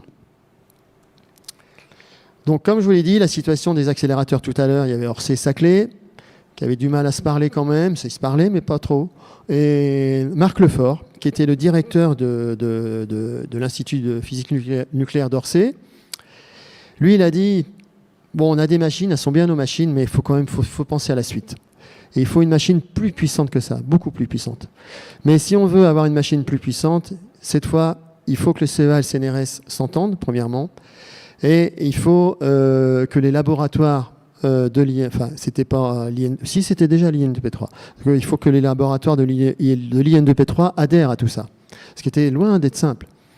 Et Marc Lefort s'est entouré de monsieur Claude Biette, emporté par le Covid de l'année dernière. Marc Lefort aussi, mais pas du Covid. Et Claude Biette était l'ingénieur à chef de l'accélérateur Alice. Et lui, il a eu l'idée géniale de monter 2 cyclotrons en cascade. Et ça se faisait pas, ça. Parce que je ne vais pas rentrer dans le détail du fonctionnement d'un cyclotron, mais ça fonctionne avec des très hautes fréquences, des tensions très élevées, en phase avec le faisceau. Voilà, bon, les ganiliens vont me comprendre. Et en mettre 2 l'un derrière l'autre, même 3, parce que sur les sources, Bernard me dirait qu'il y en a un aussi. Donc en fait, en réalité, c'est 3 cyclotrons. Eh bien, c'est compliqué. Parce que ce qui est très compliqué, c'est le phasage des hautes fréquences. Et donc Claude Biette, il a fait ce pari, il a dit, ça a marché. Et puis c'était quelqu'un de très, très fonceur, très entreprenant. Donc il a fait ce pari de dire, on le fait, on va proposer ça. Donc il propose ça, mais déjà ils se sont dit, bon, un accélérateur c'est bien, mais il faut aussi proposer des instruments expérimentaux derrière. Il faut attirer le client. Voilà. Parce qu'en fait, ce qu'il faut, c'est que si on veut une belle machine, une machine puissante, il faut qu'il y ait des physiciens de toute la nation qui viennent, mais aussi des physiciens des autres pays. Il faut qu'on attire. Donc on va attirer avec un faisceau de qualité puissant, mais aussi on va attirer avec des équipements expérimentaux. Donc déjà, ils avaient réfléchi à ça. Ils s'étaient dit, il faut qu'on ait déjà plusieurs chambres de réaction. Il faut qu'on ait des équipements dédiés dans les salles d'expérience. Et vous avez vu mon petit schéma tout à l'heure, on voit une petite électronique qui mesure une impulsion, et voilà. Et derrière cette impulsion électronique, eh bien, il faut de l'informatique pour coder tout ça et traiter tout ça. Et donc, ils le faisaient déjà à cette époque-là, mais chacun faisait ça dans son coin. Donc, ils ont déjà réfléchi en disant, mais c'est pareil, il faut qu'on propose un service avec un service électronique, avec un gros service de développement électronique on peut servir sur un plateau en quelque sorte aux physiciens clients. On va leur dire, voilà ce qu'on vous propose, des équipements expérimentaux, de l'électronique avec des gens qui développent des tiroirs incroyables et une informatique derrière qui va suivre. Donc ça, c'était déjà dans les tuyaux. Mais pourtant, à l'époque, c'était des cartes perforées. Hein. Voilà. Bon, là, c'était la fin d'Apollo, la fin des missions Apollo. Petite parenthèse musicale. En même temps, il y a les Pink Floyd qui ont sorti le fameux disque, vous savez, The Dark Side of the Moon, qui est un spectromètre, en fait, de lumière. On en met de la lumière blanche et ça décompose la lumière. Et en fait, pourquoi ils ont sorti ça? C'est parce qu'en fait, on avait marché sur la Lune, mais on ne savait toujours pas ce qu'il y avait derrière la Lune, la face cachée. Voilà. Donc voilà ce que Marc Lefort et... Il y a eu plusieurs propositions, je ne peux pas toutes les montrer. Marc Lefort et Claude Biette ont proposé ça. Et ils se sont dit, on va mettre 2 cyclotrons en cascade, on les voit là, on voit les salles d'expérience avec des lignes de faisceau, un spectrographe, ça s'appelait comme ça à l'époque. Et ils ont mis un tandem. Pas fou quand même, parce que le tandem, il y en avait un à Orsay. Ils se sont dit, bon, si les cyclos ça marche pas, il y a au moins le tandem, quoi. C'était pas dit comme ça, mais on pouvait le prendre comme ça. En plus, c'est avec ce système de cyclotron tandem, on pouvait avoir plusieurs faisceaux. Un qui vient du tandem, un qui vient d'un cyclo, un qui vient des 2 cyclos en cascade. C'était très rusé ce qu'ils avaient imaginé. En avril 1974, décès de Georges Pompidou, décès prématuré, élection de Valéry Giscard d'Estaing. En même temps, il y a des propositions concrètes qui se font côté salle d'expérience. D'accord ? Et il y a le fameux livre bleu, c'est-à-dire il est bleu. En fait, c'est un livre parce on dit qu'il est livre bleu parce qu'il est bleu. C'est le livre qui a été envoyé au ministère avec les caractéristiques de l'accélérateur qu'on voulait construire. Et là, si vous regardez bien, on voit par exemple la courbe d'Alice. Vous voyez Alice là, c'est marqué. Je vais prendre mon petit pointeur. Si j'arrive à le pointer. Ben non, ça pointe pas, c'est pas grave. Si, voilà Alice. Vous voyez que sur Alice, on accélère des ions des plus légers. Ici, c'est le numéro atomique des ions. Donc les ions légers sont là, les plus lourds sont là, l'uranium est là. Donc Alice accélérait du plus léger jusqu'à des masses de l'ordre de 50. Voilà, c'était dans le vent à l'époque. Ce que proposait Ganil, c'est carrément accélérer les plus légers à 100 MeV par nucléon. Alors le MeV, c'est l'unité de l'énergie de la particule. Ah, pardon. Et non. Et donc, voilà. Et le Ganil accélérait jusqu'à l'uranium. Donc la particularité de Ganil, c'était d'accélérer tous les ions. Ça, c'était nouveau, ça. tous les ions, alors bien sûr l'uranium avec une énergie moins grande ou une vitesse moins grande. Ici vous avez la vitesse de la lumière. Par exemple, les faisceaux d'hélium, on les accélère à 43% de la vitesse de la lumière, c'est-à-dire 140 000 km par seconde. Quand même, c'est de la matière. Et l'uranium, lui, à 13%. Voilà, c'est-à-dire 3000 km par seconde, quelque chose de 30 000 km par seconde. Voilà. Ouais, c'est 300 000 km la lumière. Voilà. Et donc, pendant ce temps-là, donc le livre bleu est envoyé au ministère. Un comité, ce qu'on appelle un comité de projet Ganil se crée. C'est pas rien un comité de projet. C'est quoi? C'est pour dire qu'est-ce qu'on va mettre dans les salles d'expérience. Et ça, c'est loin d'être simple. Il faut mettre tous les chercheurs d'accord. Parce que des salles, on ne va pas en construire 50 non plus. Faut mettre tous les chercheurs, tous les labos d'accord. Et ça a été, je connais quelqu'un, Rémi, qui est là, qui est présent, qui lui connaît bien cette problématique, puisqu'il a participé à tout ça. Coup de théâtre en 1976.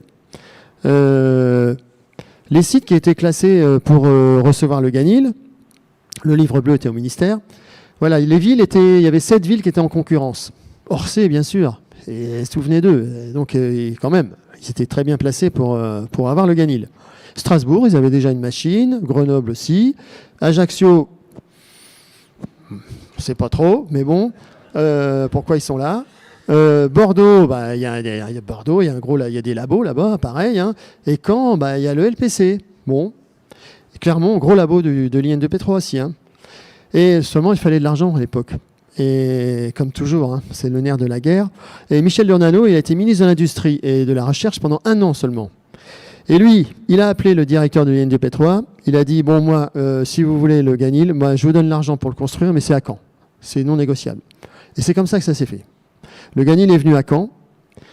Alors là, les physiciens d'Orsay, je vous dis pas. Ils n'étaient pas contents du tout, parce que c'était acquis pour eux, quoi. Et moi, je suis arrivé 2 ans après, et 2 ans après, bon, il a fallu faire venir des gens de Paris.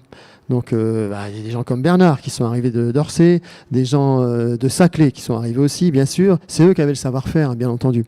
Et bon, on entendait des choses du style est-ce qu'il y a l'eau courante à Caen? Est-ce qu'il y a, voilà, c'était est-ce qu'il y a des écoles? Bon, des trucs.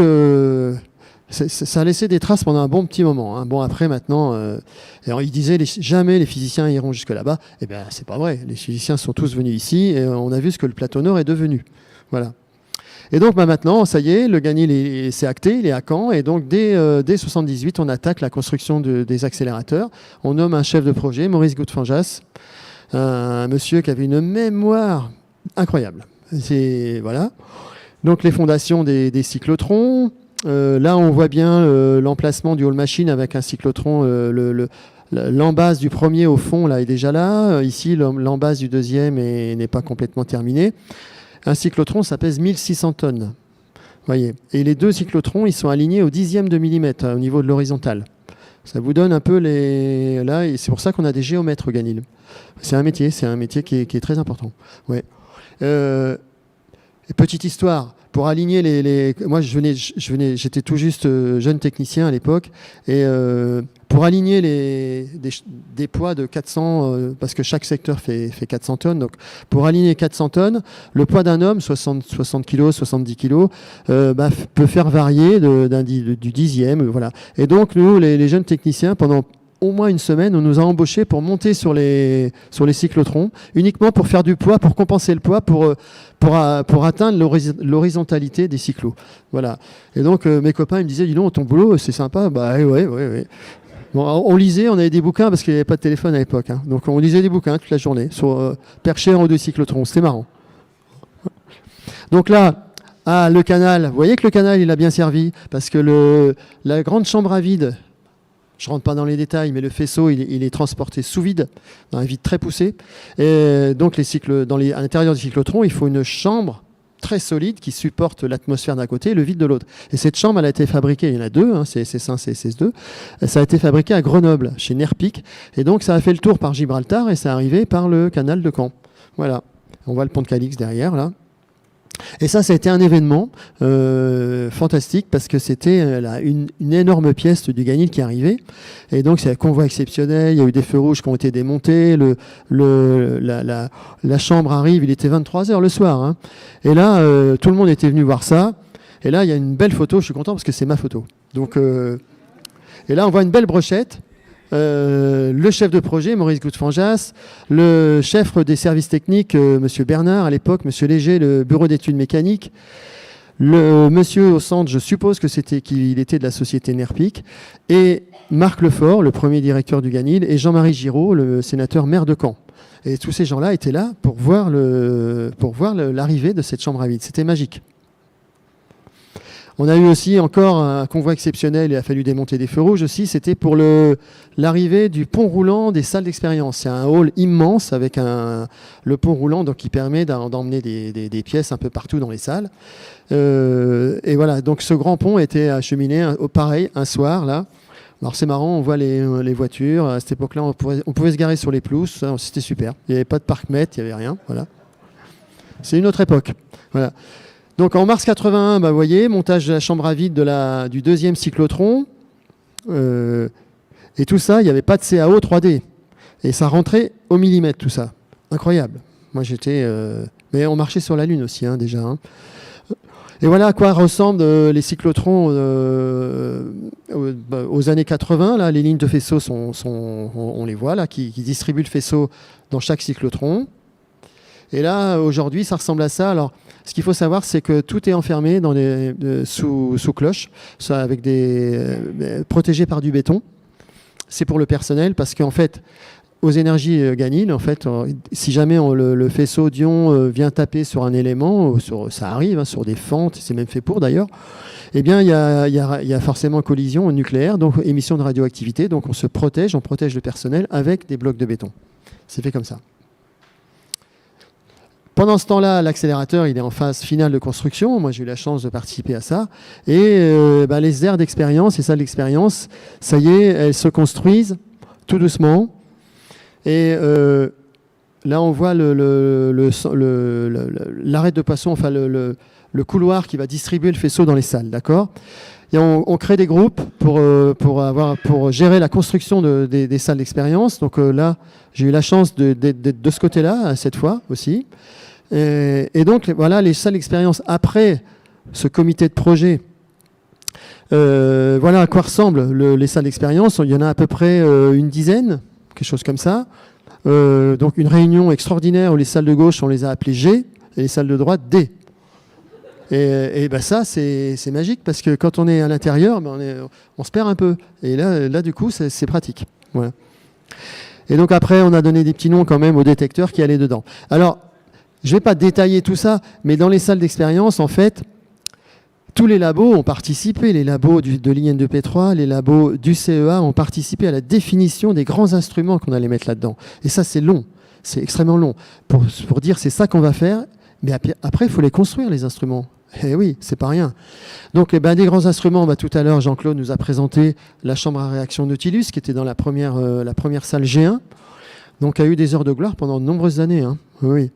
Et dans les autres salles, vous voyez qu'on a, je ne rentre pas dans les détails, mais les labos sont servis. Vous voyez, c'est CNSM, Saclay pour le spectromètre SPEG. On avait déjà dédié une salle G4 aux applications industrielles et médicales. Et ça, c'est très noble.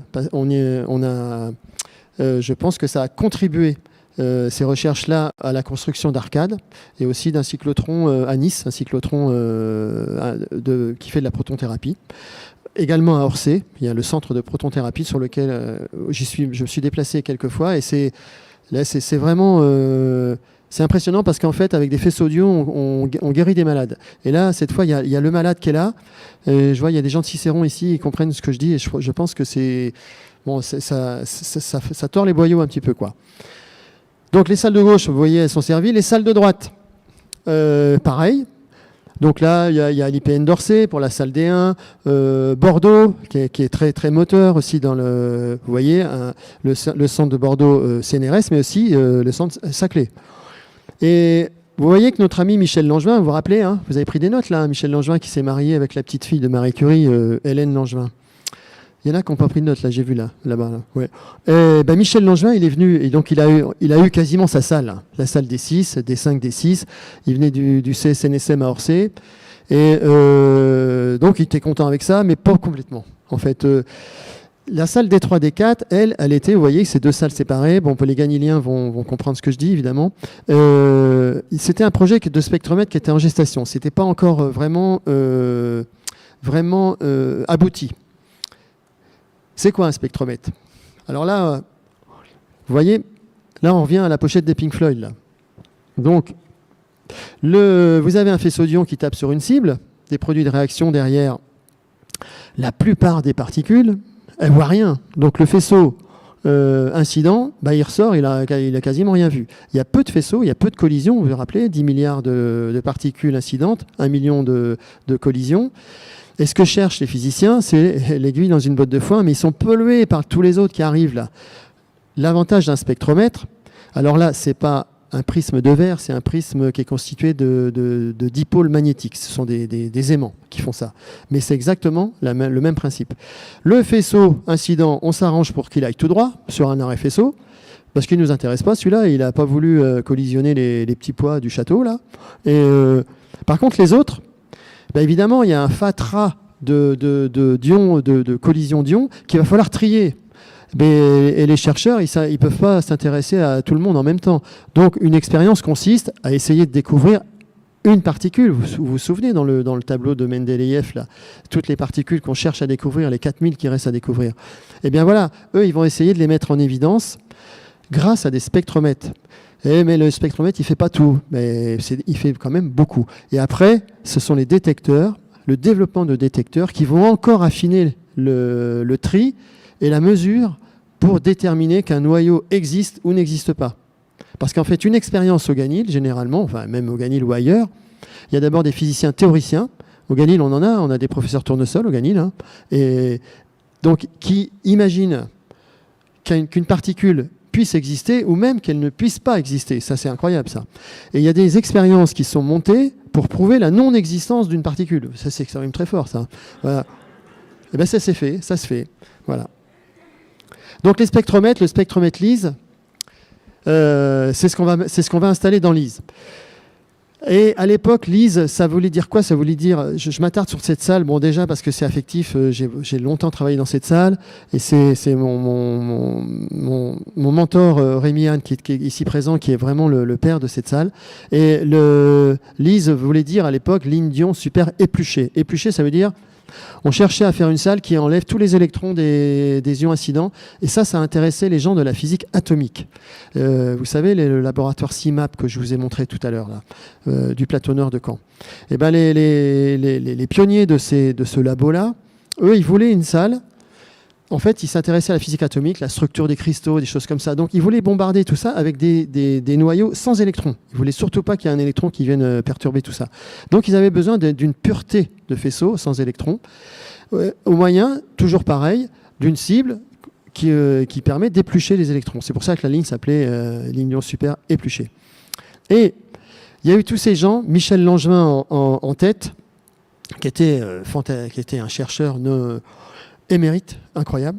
René Bimbaud, Monsieur Fleury de Bordeaux, Monsieur Rémilleux de Lyon, hein, c'est ça, hein, et qui eux ont dit mais on pourrait faire autre chose avec la salle LISE, tout en satisfaisant les gens de la physique atomique, avec des cibles plus épaisses. On pourrait peut-être par exemple fragmenter le projectile et puis faire des noyaux loin de la stabilité et puis les détecter. Ah ouais. Sauf qu'il n'y avait pas les sous pour faire ça. Et puis les sous, heureusement qu'il y a eu la région pour faire ça, pour financer LISE, et il y a eu aussi, et puis l'argent qu'avait obtenu la physique atomique. Donc en fait, les ions exotiques, ça s'est fait un peu comme ça, quoi. Et on est devenu un labo d'exotiques. On a construit après, vous verrez tout à l'heure, on a construit Spiral 1, qui fabrique des exotiques, Spiral 2, spécialisé dans les exotiques, et c'est venu par la petite porte tout ça. C'est ça qui est incroyable. 82, premier faisceau qui sort du CSS2, alors là la fête, hein. La fête, c'était super. Donc, alors, un petit faisceau, pas intense, mais énergétique. Et ça se faisait pas ailleurs. Alors là, c'était super. Donc, premier faisceau et ça marche. Ah, la machine fonctionne. Bon, d'accord. Nouveau directeur qui va maintenant qui va avoir en charge l'exploitation de l'accélérateur. Donc, Marc Lefort, eh ben, il a bien travaillé. Je crois il mérite de retourner à l'IPN d'Orsay, faire de la recherche comme il avait toujours envie de faire, je pense. Et Claude Détraz arrive et lui, il venait du CERN. Claude Détraz, le CERN à Genève. Et il travaillait déjà sur les ions exotiques. Et quand on lui a parlé du projet LISE, oh là là, et lui, ça lui a plu tout de suite, ça. Et donc, il a nommé, en l'occurrence, Rémi, ici présent, il a dit, il faut construire LISE et on va faire des exotiques avec LISE. C'est comme ça que ça s'est fait. Et ensuite, Claude Détraz, il a créé les secteurs pour gérer l'exploitation de la machine. Bon, c'est très, évidemment, très grossièrement présenté. C'est un secteur exploitation qui s'occupe des accélérateurs, un autre qui s'occupe des salles d'expérience et des physiciens, enfin du secteur physique, bien sûr.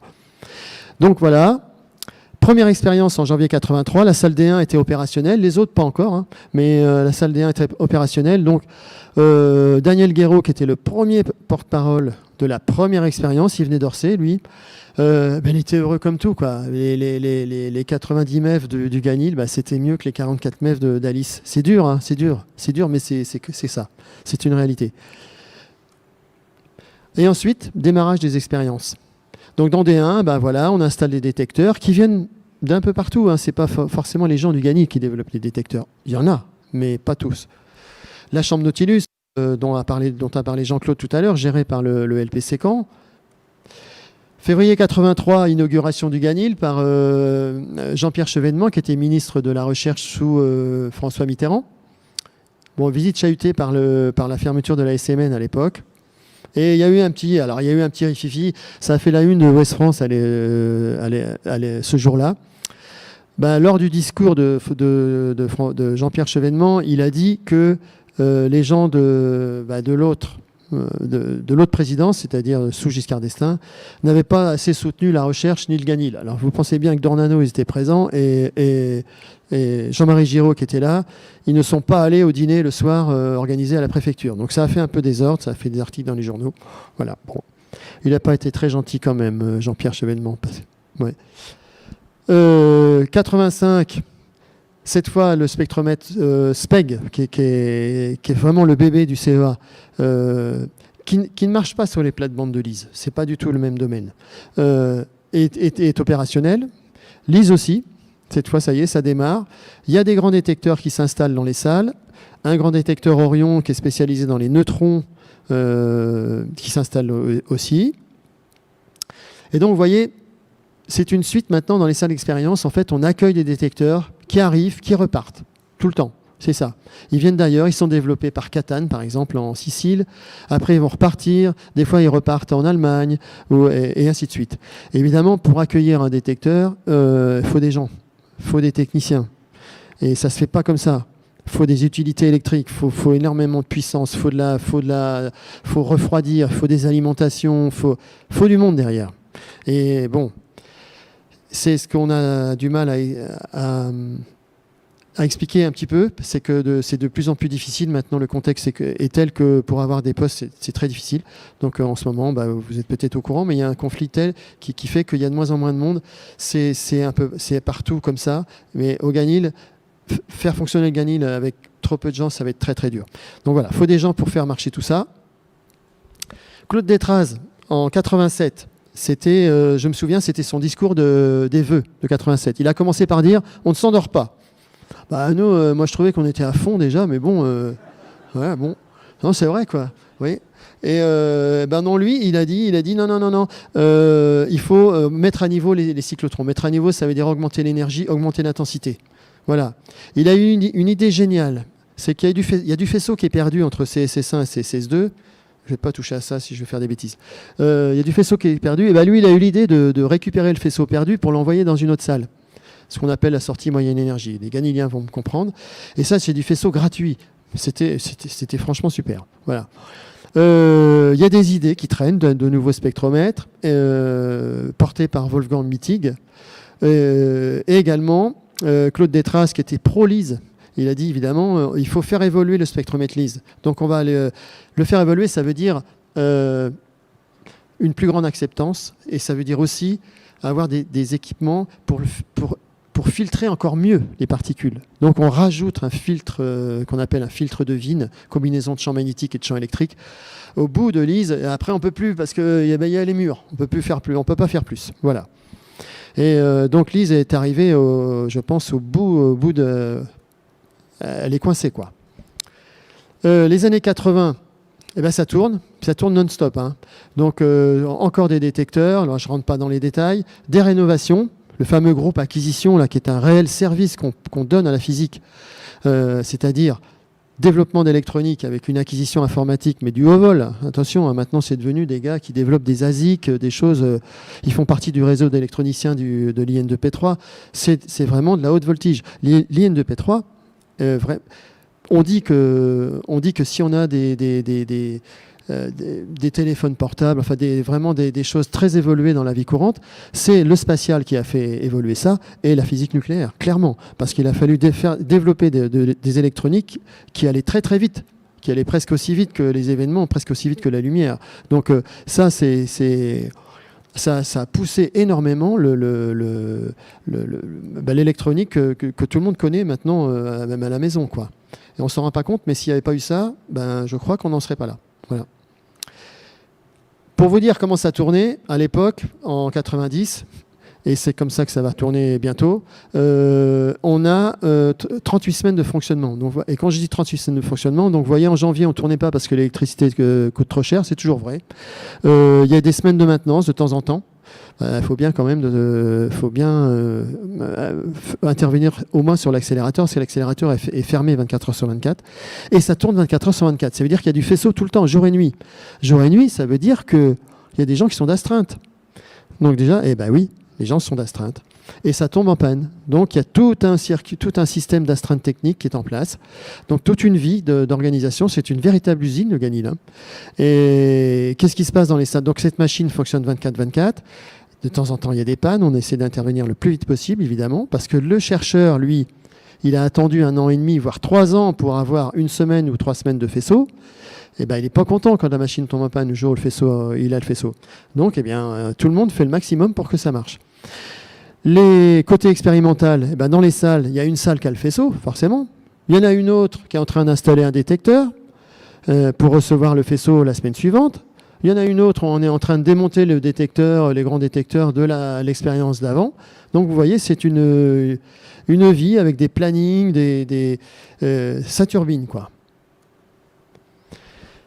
Alors, notre Claude Détraz, lui, il a dit, il faut upgrader la machine. Donc upgrader la machine, ça veut dire quoi? Ça veut dire augmenter l'intensité d'un facteur 20.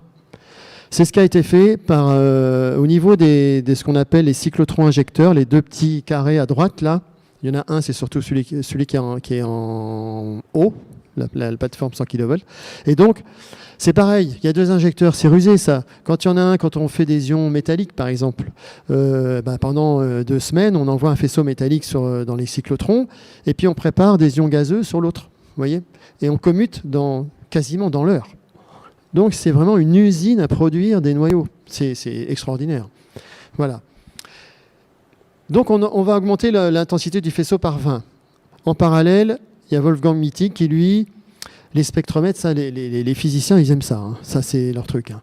Donc lui, il essaye d'utiliser les cyclos comme étant des spectromètres. C'était très rusé aussi. Du coup, les exotiques ont pris une ampleur pas possible. Et donc, on en faisait uniquement dans la salle lise. C'est-à-dire, on envoyait un faisceau primaire sur une cible dans la salle lise. Et derrière la salle lise, on avait des ions exotiques. Et puis, on s'est dit, maintenant qu'on a... Et les chercheurs, eux, ils réclamaient plus d'intensité. Ils s'est dit, mais si on veut avoir plus d'événements, plus de chances de capter un événement, il faut plus de faisceaux incidents. C'est pour ça qu'on a augmenté l'intensité par 20. Et du coup... les machinistes, eux, ils ont dit peut-être qu'on pourrait vous faire des exotiques, mais directement à la machine. Donc, il y a un projet qui s'est mis en place, c'est SiSi, qui s'appelle SiSi, un solénoïde à supraconducteur, donc qui est capable de focaliser un faisceau sur une courte distance et surtout sur une très petite tâche, sur une cible. Et là, on a fabriqué des exotiques pendant carrément presque 8 ans, quoi. Plus que ça. Non, pendant 15 ans.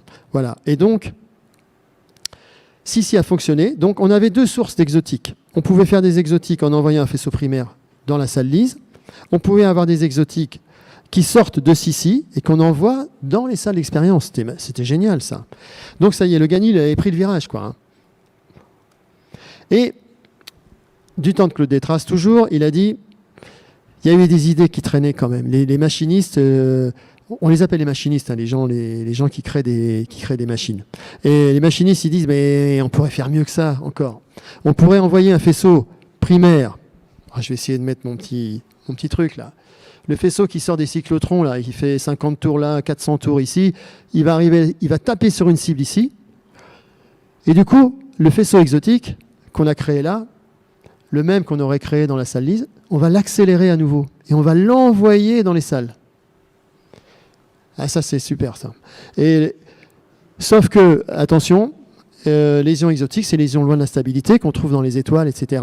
Ils vivent pas longtemps, quelques millièmes de seconde.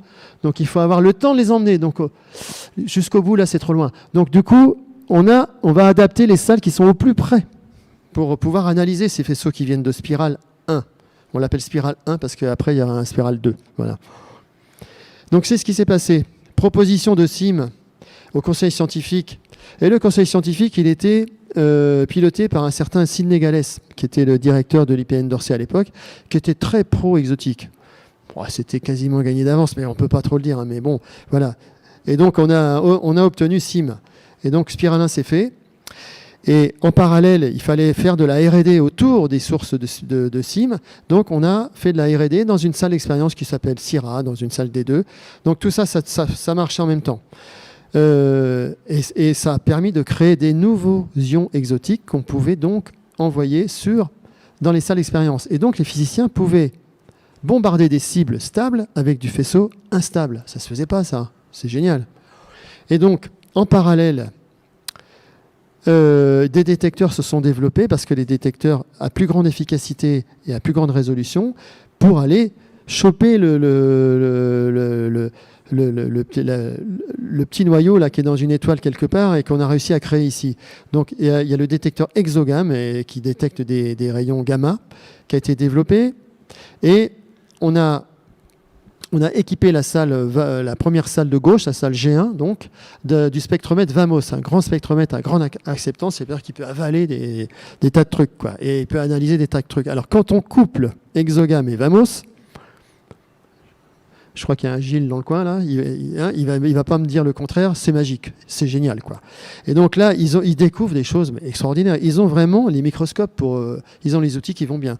Donc là, vous vous rendez compte, là, on est quand même dans les années 2000, on est doté d'instruments fantastiques. Et c'est à Caen, hein. C'est à Caen. Incroyable, oui. Donc voilà une idée, voilà une photo d'exogamme. Exogamme, c'est pas impressionnant à voir, mais c'est très complexe.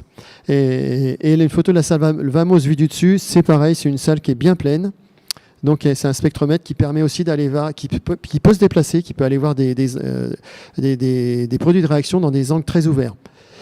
Et le dernier né des grands détecteurs gamma, c'est Agatha, le développement d'un détecteur c'est une collaboration internationale. Donc ce détecteur, il est prêté au Ganil, entre guillemets, pendant quelques années. Et là, il part là. Il va partir, je crois, en Italie, Gilles, c'est ça ? Voilà, il part en Italie. Donc vous voyez, c'est Et alors, quand on parle d'un détecteur comme ça, je ne sais pas si on voit bien sur la photo, mais il y a des baies entières d'électronique qui sont associées à tout ça. C'est incroyable, l'électronique qu'il y a. Et l'informatique qu'il y a derrière, je ne vous dis pas. Voilà. Donc, alors, c'est la probabilité qu'un ion parte de source, arrive sur la cible, qui crée l'événement qu'on veut bien trouver, que le détecteur détecte et que l'électronique ne loupe pas, eh bien, dites donc, ils en trouvent. C'est fort quand même, hein, c'est très fort. Voilà. Et là, on fait des exotiques, mais du coup, on a des faisceaux haute intensité.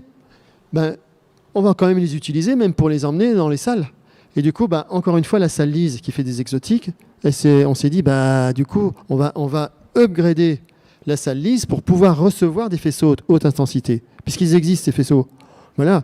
Donc la salle lise qui était à l'origine dimensionnée pour recevoir des faisceaux de 400 watts, maintenant on reçoit des faisceaux de 2000 watts. 2000 watts, vous voyez un radiateur électrique de 2000 watts, vous voyez ce que c'est ? Mais c'est 2000 watts qui sont déposés sur une tête d'épingle, 1 mm de... Et là, je peux vous dire que ça chauffe. Hein. Non, on a eu quelques petits tracas, mais ça marche maintenant. Voilà. Au Ganil, on sait faire la fête. Hein. On a fêté les 10 ans d'expérience. Et là, c'est tombé en même temps que le prix Nobel de Georges Charpak. Il est venu au Ganil. Alors là, c'était... On n'en revenait pas, quoi. Il était chez nous, c'était super, franchement. On fêtera les 25 ans en 2008, voilà, d'expérience. Alors là, j'en oublie sûrement, c'est évident, mais ça, c'est...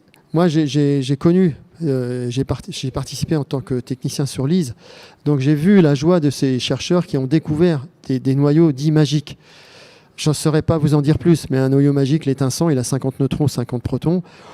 Alors eux, ils sont heureux comme tout hein, quand ils découvrent ça. Et là, c'était la course avec le labo allemand, le GSI à Darmstadt, pour découvrir le fameux étincelant. Et malheureusement, ils l'ont découvert, mais je crois que c'est une semaine ou deux, Marek, hein, c'est ça, avant nous. Je ne sais pas où il est, Marek, mais voilà.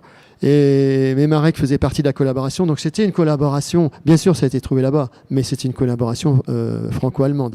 Et Marek, qui était du Ganil, lui, peu de temps après, a découvert le 101 et le 102. Voilà. Donc... bravo Marek. Voilà. Et tout ça, ça s'est fait sur LISE. Et donc quand on arrive, vous savez, les physiciens, ils passent des heures, des nuits, on arrive le matin, ils n'ont pas dormi, et on voit quand même à leur tête s'ils sont joyeux ou pas. Quand ça ne marche pas, on rase les murs, mais quand ça marche, on participe à leur joie, et on est très content pour eux. Voilà. En 95, c'était les 50 ans du CEA, et on a eu la visite d'Hubert Reeves. Alors Hubert Reeves, il avait fait une conférence, il avait un feutre. Et puis, c'était à l'époque des rétroprojecteurs, et puis vous savez, des plastiques là. Donc, il n'y avait rien, juste un feutre. Il a fait sa conférence en écrivant comme ça, en live sur le feutre. Et je me rappelle, il a dit ça.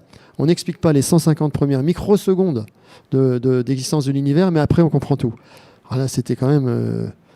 il y avait pas, on aurait entendu une mouche voler dans la salle. Hein.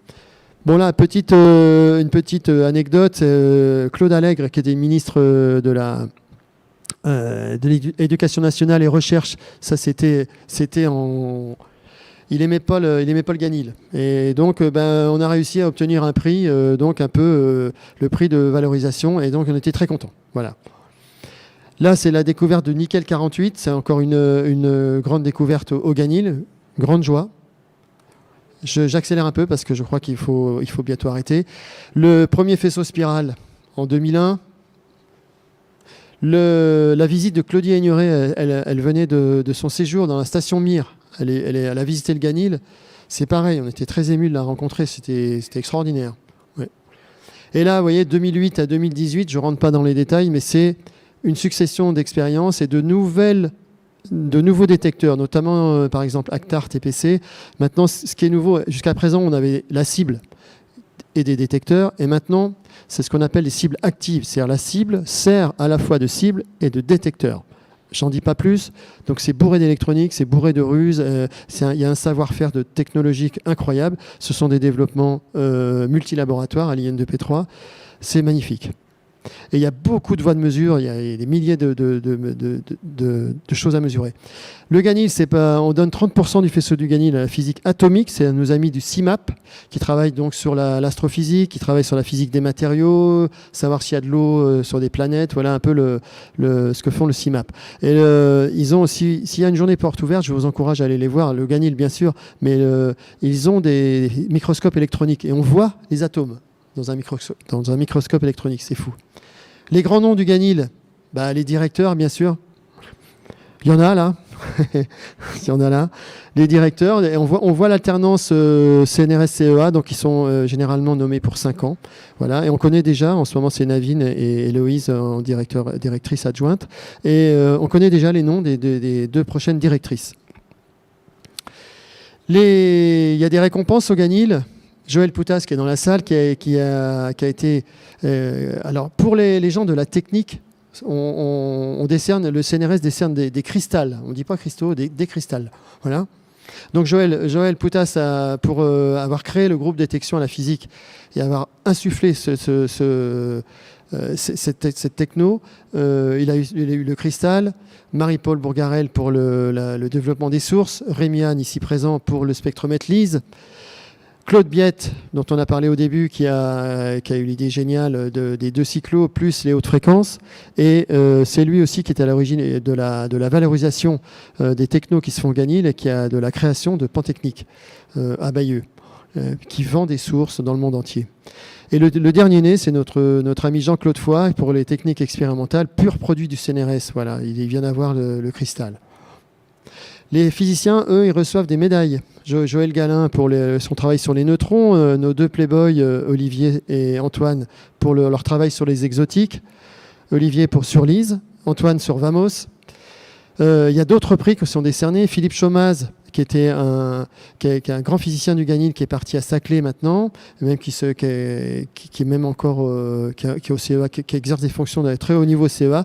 Et Philippe, juste il a créé l'association Relais de Sciences, et l'endroit où nous sommes là, eh bien en fait c'est Philippe qui est à l'origine de ça. Le dôme, il est porté par l'association Relais de Sciences. Donc voilà, et lui il doit dormir 3 heures par nuit, j'imagine, parce que non seulement il fait de la physique, mais en plus il est très très intéressé par la valorisation de la science. Navin, notre directeur, Navin Alahari, qui a reçu le prix Joliot-Curie, et enfin Marek, ici présent, qui a eu une médaille de remise des mains propres du président polonais. J'espère ne pas en oublier. La presse parle beaucoup du Ganil. Il y a chaque fois qu'il se passe quelque chose, quand on construit des nouvelles choses, mais même quand il y a des petites histoires, la presse s'en accapare, évidemment. Le Monde, il n'y a pas que Ouest France, vous voyez, hein, même Le Monde parle du Ganil. Et là, j'en arrive à la fin, rassurez-vous. Donc maintenant, on arrive à Spiral 2. On vient de construire Spiral 2. Spiral 2 mériterait un autre exposé, hein, donc je ne vais pas m'étaler sur Spiral 2. Donc voilà où nous en sommes. On a une installation Ganil existant, avec tout ce que je vous ai décrit. Je n'ose pas toucher à ça. Et on a l'accélérateur Spiral 2 qui fonctionne. Et Spiral 2, en fait, pourquoi on a fait Spiral 2? C'est parce que c'est pour aller scruter. Déjà, les physiciens, ils voulaient 100 fois plus d'intensité. 100 fois plus. Et les cyclotrons, 100 fois plus, c'est pas possible, ça sature un cyclotron. Donc on est obligé de faire un cyclotron déroulé, comme un gâteau, c'est-à-dire un accélérateur linéaire. Et lui, il ne sature pas. Donc le seul problème, c'est que si on veut plus d'énergie, il faudrait qu'il soit encore plus long, donc ça coûte très cher. Donc voilà, l'accélérateur Spiral 2 est en fonctionnement. C'est une Ferrari, véritablement une Ferrari, des faisceaux très intenses. C'est un bijou technologique. Spiral 2 est couplé à 2 salles d'expérience, une dédiée aux neutrons, à NFS, et une autre qui est en fin de construction, un super spectromètre qui est plutôt dédié aux ions lourds. Et en ce moment, il y a une salle qui va bientôt, enfin un bâtiment qui va bientôt sortir de terre, le bâtiment Désir, qui va recevoir des faisceaux basse énergie à la fois de SIM, le 3e petit cyclotron là, de Spiral 1, mais aussi des faisceaux de S-Cube. La phase 2, c'est encore dans les tiroirs. Donc attention, un faisceau peut en cacher beaucoup d'autres au Ganil. Et voilà ce qui se passe. Spiral 2 a été inauguré par le président de la République en 2016. Premier faisceau, journée historique en octobre 2019, le premier faisceau accéléré qui sort de l'accélérateur, hein, complètement jusqu'au bout. Ça c'est magique, ça c'est une grande joie. Voilà, donc quelques chiffres, le Ganil, c'est ce que je vous ai raconté, le tableau à droite, en gros. C'est 225 agents, donc répartis au CEA et au CNRS, 5000 heures de faisceaux par an, 700 chercheurs qui viennent tous les ans faire des expériences au Ganil, des applications industrielles, médicales aussi. On est dans le top 5 des accélérateurs mondiaux. D'accord. On reçoit beaucoup d'étudiants, beaucoup de thésards aussi, et il y a beaucoup de publications qui sortent de la part des chercheurs. Ganil, c'est aussi des femmes et des hommes. Et donc, j'en profite juste pour terminer, pour dire qu'il y a beaucoup de métiers au Ganil. Ça va des métiers, la mécanique, l'électronique, l'informatique, l'administration, les mathématiques, tout. Vraiment, tout. Je ne sais pas ce qu'il n'y a pas comme métier au Ganil. On a même un atelier mécanique avec un bureau d'études mécaniques, on a des soudeurs, on a des gens qui savent marteler le cuivre. Enfin, c'est incroyable. C'est multimétier, c'est d'une richesse fantastique. Voilà. Moi, je vais conclure par le Ganil par Paul McCartney, dont je suis fan. Pour le film James Bond 73, on a commandé à Paul McCartney une chanson. Il l'a composée en une semaine, Live and Let Die. C'est un tube planétaire, même encore maintenant. Comme le Ganil. Et oui, et 73, c'est en même temps que le Ganil. Incroyable. Donc, petit message, Ah bah faudrait quand même pas faire comme Antoine de Lavoisier, quoi. Ce serait dommage, quoi. Pour regretter le lendemain. Hein. Donc James Bond, tu te calmes. Voilà. Et donc je pense que le Ganil a encore de très beaux jours devant lui et vraiment des très très belles choses à faire. Vraiment. Merci à tous ces gens-là, à Irène et Frédéric Joliot-Curie, ça c'est sûr, et à tous les gens qui sont cités. Et puis aussi merci à vous.